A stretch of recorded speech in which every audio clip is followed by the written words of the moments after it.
Want to find your FTP settings in Hostinger? In this video, I'll show you exactly how to do it in just a few simple steps.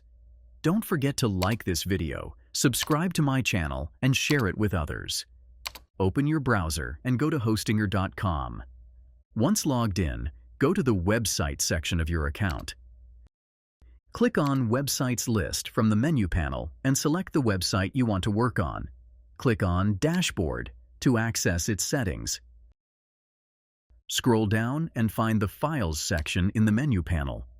Click on FTP Accounts, and here you'll see all the details related to FTP access. You can view your FTP username, server address, and other important settings.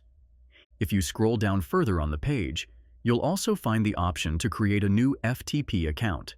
This makes it easy to manage multiple FTP users for your website. That's how you can find your FTP settings in Hostinger. If this video helped, make sure to like, subscribe, and share. And to get a discount on Hostinger, feel free to use my affiliate link in the description for an exclusive discount on Hostinger. See you in the next video.